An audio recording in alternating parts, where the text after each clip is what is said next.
chien merveilleux. Il patiente. On dirait qu'il sait, hein, qu'il ne peut plus être aussi libre qu'avant avec ce qui s'est passé. Il est là, il attend, d'une patience incroyable. Donc, mes olives, ça c'est la source. Et ça c'est la source. Donc j'ai cueilli ça. J'en ai pas cueilli beaucoup parce que la dernière fois, l'année dernière, il y a 2 ans ou 3 ans, je sais plus, j'en ai cueilli tellement, j'en ai jeté plein. Du coup, parce que j'oublie, j'ai pas l'automatisme de manger. Et puis comme j'ai taillé les arbres, il n'y en a pas énormément. Et puis de toute manière, faire de l'huile, il n'y a pas vraiment de personnes qui se proposent. Et puis c'est pas plus mal, parce que je comprends maintenant que la vibration a toute son importance pour moi. Donc du coup, voilà, ça c'est les grosses. Il n'y en a pas beaucoup du tout. Ah, il y a une grosse araignée là par contre. Oh, qu'elle est belle celle-là, hein. Oh, qu'elle est belle, hein. Okay. Et puis alors elle fait son petit nid, ça y est, elle me fait... Ah, mais c'est pas possible, hein. Oh, moi je suis pas d'accord, hein. Hein. Oh, que c'est joli ça. Ok, la phobie des araignées, ben voilà.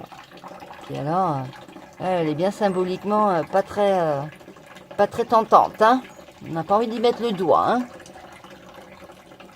Ah, et elle va aller dans mes olives. Ah non, mais je suis pas d'accord, hein. Hop, ah bah ça va. Allez, on va l'enlever. On va enlever la petite araignée. Enfin, la grosse araignée, parce qu'elle est peut-être pas quand même si petite. Allez, viens, petite araignée. Si tu viens pas... Allez, viens. Est-ce que je peux communiquer? Ouh, elle a compris. Hop là, voilà. Donc ça, ce sont les olives. Et là, c'est ma source. Qui s'appelle, à mon avis, la source de la patience.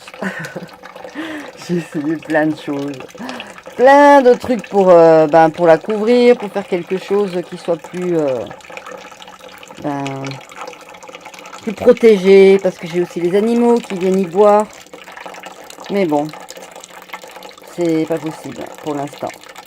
Alors voilà, je récupère l'eau et puis je vais la mettre dans les olives, parce que les olives, il faut les rincer tous les jours pendant un petit moment. Et ça, c'est le bac. Le bac qui était super, hein, rempli. Et puis, depuis qu'il y a un gros rocher qui est tombé, ben, il se remplissait jusqu'à ce que je demande à ce que... Enfin, j'ai pensé bouger le rocher, hein. Et puis, quand on a commencé à bouger, j'ai senti qu'il y avait un truc qui n'allait pas. Mais bon, impossible de faire changer d'avis. Et du coup, voilà. Et puis, depuis, ça se remplit plus du tout. Donc, moi qui ai fait des réparations sur ce bassin... Alors maintenant, j'ai un peu peur de l'araignée. J'ai fait des réparations, là. Tout là-bas, j'ai réparé. Il y avait des trous et tout. Ben non. Depuis que j'ai réparé, ça n'a rien changé. Donc du coup, il va falloir que j'étudie un jour le problème. Mais comme ce n'est pas vital, et qu'il y a d'autres choses plus importantes, c'est une source qui ne s'arrête jamais. Au moins, j'ai cet avantage. Qui coule toujours à cette vitesse, voilà. Et c'est pas un problème. Parce qu'au moins, j'ai de l'eau, de source. Voilà. Et puis, il n'y a rien, il n'y a aucune culture au-dessus, c'est ma forêt. Voilà, hein, parce que, je veux dire... Et là, j'ai un arbre qui pousse et je pense que je vais devoir le couper. Je sais pas, j'hésite, je sais pas trop. C'est toute une histoire de savoir quoi faire ou pas. Brrr, tellement le terrain est grand. Et là, voilà,